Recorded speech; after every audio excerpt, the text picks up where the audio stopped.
Difference between intention knowledge and reason to believe in which की difference होएगा। ये तो पहला मैं एक चीज़ तुहानूं होर समझा देना। वट इज ऑब्जेक्टिव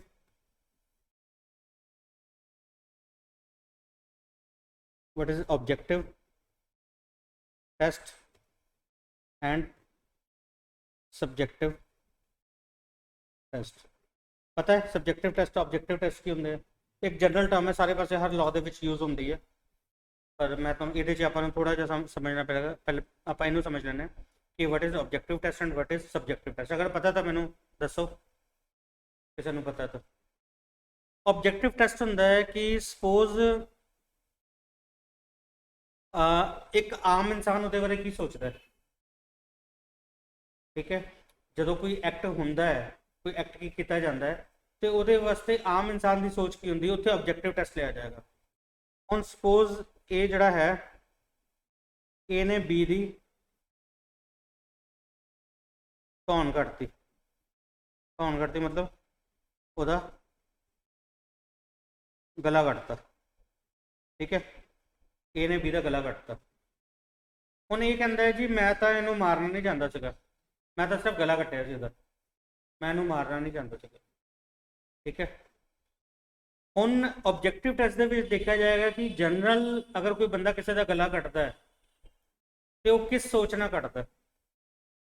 ਇਹ ਕਹਿੰਦਾ ਜੀ ਮੇਰਾ ਤਾਂ ਮੈਂਸਰੀਆ ਨਹੀਂ ਸੀਗਾ, ਮੈਂ ਤਾਂ ਮਾਰਨਾ ਨਹੀਂ ਚਾਹੁੰਦਾ ਸੀਗਾ। ਤੁਸੀਂ ਮੈਂਸਰੀਆ ਕਿੱਦਾਂ ਪ੍ਰੂਵ ਕਰੋਗੇ? ਉਹ ਕਹਿੰਦਾ ਮੈਂ ਤਾਂ ਮਾਰਨਾ ਨਹੀਂ ਚਾਹੁੰਦਾ ਸੀਗਾ, मैं तो सिर्फ ਇਹਦਾ गला कटना चाहता ਸੀਗਾ, मैं मेरा इंटेंशन नहीं सी कि मर जाए, मैं तो सिर्फ ਇਹਦਾ गला कट के देख रहा ਸੀਗਾ कि गला कटਣ ਨਾਲ ਕੀ ਹੁੰਦਾ।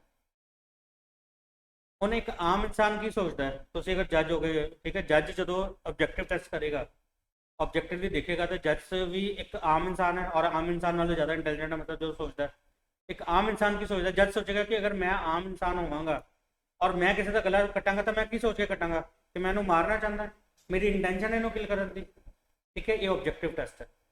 एक आम इंसान उस ਸਰਕਮਸਟੈਂਸ ਦੇ ਵਿੱਚ ਜਦੋਂ ਆਬਜੈਕਟਿਵ ਟੈਸਟ ਲਿਆ ਜਾਏਗਾ, ਉਸ ਸਿਚੁਏਸ਼ਨ ਦੇ ਵਿੱਚ ਜੱਜ ਆਪਣੇ ਆਪ ਨੂੰ ਪ੍ਰਜ਼ਿਊਮ ਕਰ ਲਏਗਾ ਕਿ ਮੈਂ ਅਗਰ ਆਮ ਇਨਸਾਨ ਹੋਵਾਂ ਔਰ ਮੈਂ ਇਹ ਐਕਟ ਕਰਾਂ, ਠੀਕ ਹੈ। ਚਾਕੂ ਮਾਰਿਆ, ਚਾਕੂ ਮਾਰਿਆ ਉਹਦਾ ਪੇਟ ਦੇ ਵਿੱਚ, ਚਾਕੂ ਮਾਰਿਆ, ਚਾਕੂ ਮਾਰਿਆ ਉਹਦੇ ਦਿਲ ਦੇ ਵਿੱਚ ਮਾਰਿਆ, ਚਾਕੂ ਮਾਰਿਆ ਉਹਦੇ ਦਿਮਾਗ ਦੇ ਵਿੱਚ ਮਾਰਿਆ, ਗੋਲੀ ਮਾਰੀ ਪੇਟ 'ਚ ਮਾਰੀ ਹੈ, ਪੈਰ ਤੇ ਗੋਲੀ ਮਾਰੀ ਹੈ, ਗੋਲੀ ਦਿਲ 'ਚ ਮਾਰੀ ਹੈ, ਗੋਲੀ ਦਿਮਾਗ ਤੇ ਸਿਰ ਤੇ ਗੋਲੀ ਮਾਰੀ ਹੈ। इतों आइडिया हो जाएगा कि वो की चाहता सी, उसकी इंटेंशन की सी, की सोचता सीगा।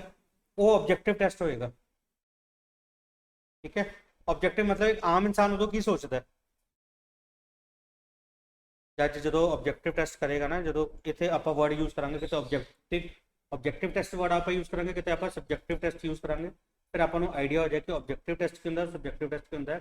ऑब्जेक्ट एक आम बंदा सोच के जो कोई काम करता है तो उसकी सोच की होंगी, उस सोच के नाल जो कॉन्सिक्वेंसिस बनते हैं वो ऑब्जेक्टिव टेस्ट आप मानते हैं। और सबजैक्टिव टेस्ट होंदा सबजैक्ट के विच देख के मन्निया जाता है, उस परसन की सिचुएशन देखी जाती है, सबजैक्ट वाइज देखा जाता है। अगर उन्हें उन्होंने मारिया, ए ने बी नूं किल कीता, किस सरकमस्टांस दे विच मारिया? हो सकता है सैल्फ डिफेंस दे विच मारिया होवे, एक आम नहीं अगला उहदा मारिया, उन्होंने गोली मारी है, उहदे सिर ते गोली मारी है, पर उहदा सबजैक्टिव भी देखा जाएगा। ए ने जो उहदे सिर ते गोली मारी तो किन्नी टाइम से हो सकता है कि बी के कोल भी बंदूक होवे और ए के कोल भी, वो दोनों एक दूसरे के ऊपर पॉइंट करके बैठे हो। हुण ए नूं पता है कि मैं अगर गोली नहीं चलाई तो इन्हें मैनू मार देना, और वो सैल्फ डिफेंस के सिर च गोली मारनी पई। अगर तो वो गोली नहीं है, वो सिर्फ एक कुल्हाड़ी है, कुल्हाड़ी ने अटैक कर रहा है, फिर तो एक ही करेगा, वो पैर से गोली मार दे, उन्हें फट्टड़ कर दे और आप बच लै अपना, दौड़ जाए बच के, ठीक है। फिर तो वो सबजैक्टिवली देखा जा रहा है, सिचुएशन देखी जा रही है ना, उस परसन के सरकमस्टांसिस देखे जा रहे हैं, दैट इज सबजैक्टिव टेस्ट।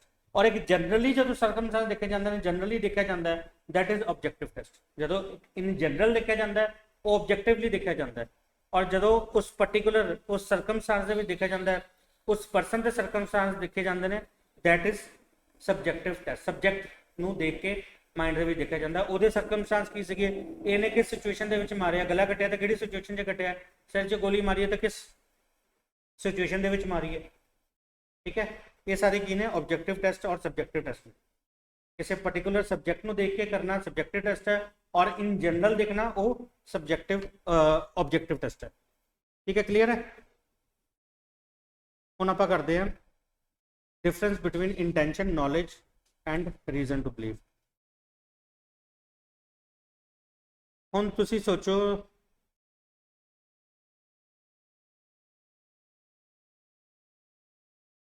अगर सपोज ए दे बी ने चाकू ਜਿਹੜਾ ਸੀਗਾ ਉਹ ए ਦੇ पेट ਦੇ ਵਿੱਚ ਮਾਰਿਆ, ठीक है, खून भी लगा दें थोड़ा जा चाकू, ठीक है। ए ने की किया, बी ने की किया, ए दे पेट दे विच चाकू मारिया। दूसरा सिचुएशन की है, ए ने बी ने ए दे पेट दे विच चाकू मारिया और चाकू पूरा घुमा दिता, जिहदे नाल उहदी अंतड़ियां कटतियां। मतलब पहले चाकू पेट दे विच मारे, एक तो मारिया और एक बाहर कट लिया, बड़े जेंटल तरीके नाल पहला मारिया और फिर जेंटल तरीके नाल सीधा ही बाहर कट लिया, सीधा मारिया और सीधा ही बाहर कट लिया। दूसरा तरीका है ਉਹਦੇ पेट ਦੇ ਵਿੱਚ ਮਾਰਿਆ और पूरा घुमाता 360 ਦੇ एंगल ਦੇ ਵਿੱਚ पेट ਦੇ ਵਿੱਚ ਹੀ ਪਾ ਕੇ 360 एंगल ਦੇ ਵਿੱਚ ਚਾਕੂ ਘੁਮਾਤਾ, ਉਹਦੀ ਆਂਦੜੀਆਂ ਸਾਰੀ ਕੱਟ ਕੇ ਬਾਹਰ ਕੱਟਤੇ, ਰਾਮਪੁਰੀ ਪਾਇਆ ਉਹਦੇ पेट ਦੇ ਵਿੱਚ और पूरा 360 डिग्री तक पूरा घुमाता, ਉਹਦੇ ਨਾਲ ਪੂਰੀ ਉਹਦੀ ਆਂਦੜੀਆਂ ਕੱਟਤੀਆਂ। ਹੁਣ ਤੁਸੀਂ ਇੱਥੇ ਕੀ ਸੋਚ ਸਕਦੇ ਹੋ, ਉਹਦੀ ਇੰਟੈਂਸ਼ਨ ਸੀਗੀ ਮਾਰਨ ਦੀ ਕਿ ਨਹੀਂ? इंटेंशन से अगर उन्हें घुमाता है और अगर कट के बाहर कट लिया तो हो सकता है इंटेंशन ना हो, सीधा मारे सीधा कट लिया। हाँ फिर नॉलेज आ गई, यही मैं डिफरेंस करा रहा है, फिर नॉलेज आ गई है कि बंदा चाकू मारोगे तो मर सकता है। इंटेंशन, नॉलेज और रीजन टू बिलीव दे डिग्रीज का फर्क है। सब तो हाईएस्ट डिग्री जी इंटेंशन है, सैकेंड लीस्ट जी डिग्री है वो नॉलेज है और सब तो लास्ट डिग्री जी रीजन टू बिलीव है। हम IPC के आप अलग अलग देखा, कितने इंटेंशन आएगी, कितने नॉलेज आएगी, कितने रीजन टू बिलीव आएगी, कितने इंटेंशन नॉलेज इकट्ठा भी आ सकती है, कितने नॉलेज तो रीजन टू बिलीव इकट्ठा भी आ सकता है किसी किसी सैक्शन वास्ते, कितने कितने सिर्फ इंटेंशन आएगी, कितने कितने सिर्फ नॉलेज आएगी, कितने कितने सिर्फ रीजन टू बिलीव आएगा। इस करके मैं तुम्हें बेसिकली ये चीज़ा समझा रहा है कि तुम्हें आइडिया हो जाए इंटेंशन, नॉलेज और रीजन टू बिलीव के विच डिफरेंस की है। ठीक है, इंटेंशन की है, नॉलेज की, रीजन टू बिलीव, ये डिग्रीज का फर्क है। जो हाईएस्ट डिग्री हैगी है ना, जो एक नंबर का सब तो वड्डी डिग्री है वो इंटेंशन है, उसके बाद नॉलेज है और सब तो लीस्ट डिग्री जी रीजन टू बिलीव है। Section 26 of IPC Indian penal code का जोड़ा है वो रीजन टू बिलीव डिफाइन किया, इंटेंशन और नॉलेज को डिफाइन नहीं किया, डायरैक्टली डिफाइन किया, इंडायरैक्टली डिफाइन किया, डायरैक्टली नहीं किया। रीजन टू बिलीव वास्ते था सैक्शन 26 के रीजन टू बिलीव डिफाइन किया। थोड़ा जहा मैं आइडिया दे रहा, ओवरव्यू दे रहा है इंटेंशन, नॉलेज और रीजन टू बिलीव। हम सपोज कोई बिल्डिंग है,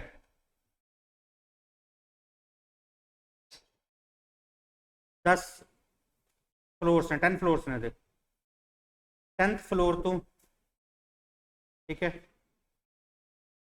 ए ने बी नू धक्का देता, ठीक है। हम अगर 10वें फ्लोर तो बी नू धक्का दे रहा तो की है, इंटेंशन की है, मारन की सी, ठीक है, इंटेंशन है, विद इंटेंशन मारे कि कोई मैं इधर तो कोई छड्डा ही ना, ठीक है। It didn't left any stone unturned, अपने वालों कोई तरीक कोई कुछ नहीं छड्डिया कि वो डेथ हो गई हो, हर चीज़ के डेथ हो गई हो। 10th फ्लोर तो सुट रहा है और 10th फ्लोर तो डिगेगा तो बंदा मरेगा ही मरेगा, वो तो चलो बहुत अलग गल है कि किसी की बहुत अच्छी किस्मत हो सकती है बच जाए, पर की है 99% केसेस दे विच की होएगा, डेथ जी है श्योर है कि डेथ होएगी होएगी तो एक ही आप कह सकते इंटेंशन है। और इतने की है ऑब्जेक्टिव टेस्ट हो रहा है। अगर जज सोचेगा कि अगर मैं किसी को 10th फ्लोर तो थले सुटांगा तो मेरी इंटेंशन की मारन की इंटेंशन है ना, मैं सोच के उन्होंने सोच रहा है ना कि मैं मारा, वो ये तो नहीं कह सकते कि जो नॉलेज सी कि मर भी सकता नहीं भी मर सकता। नॉलेज जी है थोड़ी जी छोटी डिग्री आ गई है कि शायद मर जाए उसे तो ना मरे, ठीक है। हाँ, और अगर सैकेंड फ्लोर तो सुट रहा है, ये जड़ा है बी नू सैकेंड फ्लोर तो सुट रहा है तो फिर हो सकता है वो नॉलेज हो कि मर भी सकता और नहीं भी मर सकता, नॉलेज आ गई है। कि चांसेस ने मर सकता है और चांसेस है नहीं मरेगा। नॉलेज तो है पर कि मर भी सकता है, यही डिफरेंस है। ठीक है, नॉलेज और इंटेंशन भी एक बहुत बड़ा डिफरेंस है। ਉਹਦੇ ਵਿੱਚ ਜਿਹੜਾ ਮਰਡਰ ਔਰ culpable should not amount to murder 'ਚ ਲੋਕਾਂ ਨੂੰ ਨਹੀਂ ਸਮਝ ਆਉਂਦਾ। ਇਹ ਚੀਜ਼ਾਂ ਮੈਂ ਤੁਹਾਨੂੰ ਅੱਜ ਸਮਝਾ ਰਿਹਾ, ਤਾਂ ਹੀ ਤੁਹਾਨੂੰ ਕੱਲ ਨੂੰ ਮਰਡਰ ਔਰ culpable should not amount to murder ਤੁਹਾਨੂੰ ਸਮਝ ਆਉਣਗੀ ਚੀਜ਼ਾਂ। ਇਹਨਾਂ ਨੂੰ ਅੱਜ ਹੀ ਕਲੀਅਰ ਕਰ ਲਓ, ਨਹੀਂ ਕਲੀਅਰ ਹੁੰਦੇ ਤਾਂ ਮੇਰੇ ਤੋਂ ਦੁਬਾਰਾ ਪੁੱਛ ਲਓ। ਹਾਲੇ ਥੋੜਾ ਬੇਸ ਬਣਾ ਰਿਹਾ, ਵੈਸੇ ਮੈਂ ਇਹ ਚੀਜ਼ਾਂ ਕੁਝ ਹੋਰ ਅੱਛੇ ਲੈਵਲ 'ਤੇ ਦੁਬਾਰਾ ਫਿਰ ਰਿਪੀਟ ਕਰਾਂਗਾ, ਥੋੜਾ ਹੋਰ ਅੱਛਾ ਕਰਾਂਗਾ। ਹੁਣ ਤੁਹਾਨੂੰ ਜੋ ਬੇਸਿਕ ਚੀਜ਼ਾਂ ਨੇ, ਕਿਉਂਕਿ ਇਹ ਆਈਪੀਸੀ ਦੀ ਬੇਸਿਕ ਬੁਨਿਆਦੀ ਚੀਜ਼ਾਂ ਨੇ, ਅਗਰ ਤੁਹਾਨੂੰ ਇਹ ਚੀਜ਼ਾਂ ਨਹੀਂ ਕਲੀਅਰ ਹੋਣਗੀਆਂ ਤਾਂ ਤੁਹਾਨੂੰ ਆਈਪੀਸੀ ਨਹੀਂ ਸਮਝ ਆਏਗੀ। ਇਸ ਕਰਕੇ ਮੈਂ ਥੋੜਾ ਜਿਹਾ ਤੁਹਾਨੂੰ ਓਵਰਵਿਊ ਹੀ ਦੇ ਰਿਹਾ, ਬਹੁਤ ਜ਼ਿਆਦਾ ਟੈਕਨੀਕਲ ਨਹੀਂ ਸਮਝਾ ਰਿਹਾ, ਪਰ ਜਿੰਨਾ ਸਮਝਾ ਰਿਹਾ ਉਨਾ ਸਮਝ ਲਓ ਤਾਂ ਕਿ ਆਪਾਂ ਨੂੰ ਆਈਪੀਸੀ ਸਮਝ ਆਣੀ ਸ਼ੁਰੂ ਹੋ ਜਾਏ। ਕਲੀਅਰ ਹੈ? ਇੰਟੈਂਸ਼ਨ, ਨੌਲੇਜ ਔਰ ਰੀਜ਼ਨ ਟੂ ਬਲੀਵ ਦੇ ਵਿੱਚ ਡਿਫਰੈਂਸ ਕੀ ਹੁੰਦਾ? ਰੀਜ਼ਨ ਟੂ ਬਲੀਵ ਦੇ ਵਿੱਚ ਨਾ ਸਬਜੈਕਟ ਮੈਟਰ ਨਹੀਂ ਪਤਾ ਹੁੰਦਾ। ਇੱਥੇ ਏ ਨੂੰ ਪਤਾ, ਬੀ ਸਬਜੈਕਟ ਮੈਟਰ ਪਤਾ ਹੈ, ਏ ਨੂੰ ਬੀ ਦਾ ਸਬਜੈਕਟ ਮੈਟਰ ਪਤਾ ਹੈ। ਠੀਕ ਹੈ, ਕਿ ਜਿਹੜਾ ਹੈ ਬੀ ਜਿਹੜਾ ਹੈ ਮੈਂ ਕਿਹਨੂੰ ਸੁੱਟਣਾ, ਕਿਹਨੂੰ ਮਾਰਨਾ। ਹੁਣ ਇਹ ਕਾਰ ਚਲਾ ਰਿਹਾ ਰੋਡ ਤੇ, ਠੀਕ ਹੈ, ਉਸ ਕਾਰ ਇਹ ਤਾਂ ਟੈਸਲਾ ਦੀ ਬਣ ਗਈ ਨਾ, ਟੈਸਲਾ ਟਰੱਕ ਬਣ ਗਏ। ਚਲੋ ਅਗਰ ਸਪੋਜ਼ ਇਹ ਕਾਰ ਚਲਾ ਰਿਹਾ ਹੈ ਔਰ ਹਾਈਵੇ ਤੇ ਹੋ ਸਕਦਾ ਹੈ ਕਿ 90 ਦੀ ਸਪੀਡ ਜਿਹੜੀ ਹੈ, ਸਪੀਡ ਆਫ 90, ਠੀਕ ਹੈ, 90 ਪਰ ਆਰ ਜਿਹੜੀ ਹੈ ਉਹ ਹੋ ਸਕਦਾ ਰੈਸ਼ ਐਂਡ ਨੈਗਲੀਜੈਂਟ ਨਾ ਹੋਵੇ। ਪਰ ਜੋ ਭੀੜ ਵਾਲੀ ਸੜਕ ਹੈ, ਜਿੱਥੇ ਭੀੜ ਹੁੰਦੀ, ਕੋਈ ਸੋਚ ਲਓ ਆਪਣੇ ਮਾਈਂਡ ਦੇ ਵਿੱਚ, ਜਿੱਥੇ ਬਹੁਤ ਭੀੜ ਹੁੰਦੀ ਉੱਥੇ ਹੋ ਸਕਦਾ 70 ਦੀ ਸਪੀਡ, 80 ਦੀ ਸਪੀਡ ਵੀ ਜਿਹੜੀ ਹੈ ਉਹ ਰੈਸ਼ ਐਂਡ ਨੈਗਲੀਜੈਂਟ ਹੋਵੇ, 60 ਦੀ ਸਪੀਡ ਵੀ ਰੈਸ਼ ਐਂਡ ਨੈਗਲੀਜੈਂਟ ਹੋਵੇ। ਜਿੱਥੇ ਬਹੁਤ ਭੀੜ ਹੁੰਦੀ ਹੈ ਉੱਥੇ 60 ਸਪੀਡ ਤੇ ਚਲਾ ਰਿਹਾ ਸੀਗਾ ਗੱਡੀ, ਠੀਕ ਹੈ, ਉਹਨੂੰ ਪਤਾ ਨਹੀਂ ਕੌਣ ਮਰੇਗਾ ਮੇਰੀ ਗੱਡੀ ਥੱਲੇ ਆ ਕੇ, ਪਰ ਗੱਡੀ ਤੇਜ਼ ਚਲਾ ਰਿਹਾ ਸੀਗਾ, ਏਅਰ ਡੈਵਲ ਬਣ ਗਿਆ, ਬਹੁਤ ਮਜ਼ੇ ਲੈ ਰਿਹਾ ਗੱਡੀ 'ਚ, ਉਹਦੀ ਗੱਡੀ ਦੀ ਸਪੀਡ ਲਾ ਕੇ ਫੁੱਲ ਸਪੀਡ ਤੇ ਗੱਡੀ ਚਲਾ ਰਿਹਾ ਔਰ ਪੂਰਾ ਇੰਜੋਏ ਕਰ ਰਿਹਾ। ਠੀਕ ਹੈ, ਉਹਨੂੰ ਪਤਾ ਨਹੀਂ ਕੌਣ ਮਰੇਗਾ, ਕੋਈ ਵੀ ਮਰ ਸਕਦਾ ਹੈ, ਹੋ ਸਕਦਾ ਕੋਈ ਨਾ ਵੀ ਮਰੇ। ਉਹ ਮਾਰ ਕੇ ਨਹੀਂ, ਇਹ ਸੋਚ ਕੇ ਨਹੀਂ ਚਲਾ ਰਿਹਾ ਕਿ ਮੈਂ ਕਿਸੇ ਨੂੰ ਮਾਰਨਾ ਹੈ, ਬਸ ਆਪਣੇ ਇੰਜੋਇਮੈਂਟ ਦੇ ਵਿੱਚ ਕਾਰ ਚਲਾ ਰਿਹਾ, ਸਪੀਡ ਚਲਾ ਰਿਹਾ। 90 ਦੀ ਕਿਲੋਮੀਟਰ ਹੋ ਸਕਦਾ ਹਾਈਵੇ ਦੇ ਵਿੱਚ 90 ਦੀ ਸਪੀਡ ਵੀ ਰੈਸ਼ ਐਂਡ ਨੈਗਲੀਜੈਂਟ ਨਾ ਹੋਵੇ। ਹੋ ਸਕਦਾ ਕੋਈ ਬੰਦਾ ਗਲਤੀ ਨਾਲ ਆ ਜਾਏ, ਆਪਣੀ ਗਲਤੀ ਕਰਕੇ ਮਰ ਜਾਏ, ਤਾਂ ਹੋ ਸਕਦਾ ਤਾਂ ਵੀ ਕਹੀਏ ਕਿ ਇਹਦਾ ਰੀਜ਼ਨ ਟੂ ਬਲੀਵ ਨਹੀਂ ਸੀਗਾ। 90 ਦੀ ਸਪੀਡ ਵੀ ਹੋ ਸਕਦਾ ਇਹਦਾ ਰੀਜ਼ਨ ਟੂ ਬਲੀਵ ਨਾ ਹੋਵੇ, ਪਰ ਹੋ ਸਕਦਾ ਹੈ ਕਿ 60 ਦੀ ਸਪੀਡ ਵੀ ਕਿਤੇ ਰੀਜ਼ਨ ਟੂ ਬਲੀਵ ਹੋਵੇ ਕਿ ਇਹਦੇ ਨਾਲ ਕੋਈ ਮਰ ਸਕਦਾ ਹੈ। ਉਹਨੂੰ ਆਈਡੀਆ ਸੀਗਾ, ਰੀਜ਼ਨ ਟੂ ਬਲੀਵ ਸੀਗਾ ਕਿ ਕੋਈ ਮਰ ਸਕਦਾ ਹੈ। ਸਬਜੈਕਟ ਮੈਟਰ ਨਹੀਂ ਪਤਾ ਕੌਣ ਹੈ, ਪਰ ਕੋਈ ਮਰ ਸਕਦਾ ਆ ਕੇ। ਕੋਈ ਭੀੜ ਵਾਲੀ ਸੜਕ ਹੈ, ਭੀੜ ਜਿੱਥੇ ਤੁਸੀਂ ਮਾਈਂਡ 'ਚ ਰੱਖ ਲਓ, ਕੋਈ ਵੀ ਆਪਣੀ XYZ, ਕੋਈ ਵੀ ਮਾਰਕੀਟ ਮਾਈਂਡ 'ਚ ਸੋਚ ਲਓ, ਕੁਝ ਵੀ ਸੋਚ ਲਓ ਜਿੱਥੇ ਭੀੜ ਹੁੰਦੀ ਹੈ ਤੁਹਾਡੇ ਏਰੀਆ ਦੇ ਵਿੱਚ, ਔਰ ਉੱਥੇ ਸੋਚੋ ਕਿ ਤੁਸੀਂ 60 ਸਪੀਡ ਤੇ ਕੋਈ ਕਾਰ ਚਲਾ ਰਿਹਾ ਹੈ, ਤੇ ਹੋ ਸਕਦਾ ਰੈਸ਼ ਐਂਡ ਨੈਗਲੀਜੈਂਟ ਐਕਟ ਹੋਵੇ, ਰੀਜ਼ਨ ਟੂ ਬਲੀਵ ਹੋਵੇ ਉਸ ਬੰਦੇ ਨੂੰ। ਉੱਥੇ ਆਬਜੈਕਟਿਵ ਟੈਸਟ ਹੋਏਗਾ, ਫਿਰ ਜੱਜ ਸੋਚੇਗਾ ਇੰਨੀ ਭੀੜ ਵਾਲੀ ਸੜਕ ਦੇ ਵਿੱਚ ਅਗਰ ਮੈਂ ਕਾਰ 60 ਸਪੀਡ ਤੇ ਚਲਾਉਂਗਾ ਤੇ ਕੀ ਮੇਰਾ ਰੀਜ਼ਨ ਟੂ ਬਲੀਵ ਹੋਏਗਾ। ਹੋ ਸਕਦਾ ਉੱਥੇ ਹੀ 90 ਦੀ ਸਪੀਡ ਜਾਂ 100 ਦੀ ਸਪੀਡ ਨੌਲੇਜ ਹੋ ਜਾਏ, ਔਰ ਹੋ ਸਕਦਾ ਇੰਟੈਂਸ਼ਨ ਵੀ ਹੋ ਜਾਏ। ਬਹੁਤ ਭੀੜ ਵਾਲੀ ਸੜਕ ਹੈ, ਉੱਥੇ ਤੁਸੀਂ 90 ਦੀ ਸਪੀਡ ਤੇ ਚਲਾਓ ਤਾਂ ਹੋ ਸਕਦਾ ਇੰਟੈਂਸ਼ਨ ਹੋਵੇ ਤੁਸੀਂ ਮਾਰਨਾ ਚਾਹੁੰਦੇ ਸੀ ਕਿਸੇ ਨੂੰ, ਤੁਹਾਡੀ ਇੰਟੈਂਸ਼ਨ ਹੋਵੇ, ਤੁਸੀਂ ਇੰਟੈਂਸ਼ਨ ਨਾਲ ਚਲਾ ਰਹੇ ਹੋ, ਤੁਸੀਂ ਮਾਰਨਾ ਹੀ ਚਾਹੁੰਦੇ ਸੀਗੇ। ਇਸੇ ਕਰਕੇ ਪਿੱਛੇ ਪਿੱਛੇ ਕੀ ਹੋਇਆ ਸੀ, ਪਹਿਲਾਂ ਕੁਝ ਸ਼ਰਾਬ ਪੀ ਕੇ ਕੋਈ ਗੱਡੀ ਚਲਾ ਰਹੇ ਸੀਗੇ, ਉਹਦੇ 'ਚ ਉਹਨਾਂ ਨੇ 304A ਦਾ ਨਹੀਂ ਕੀਤਾ, 304 ਦਾ ਓਫੈਂਸ ਕਰਤਾ।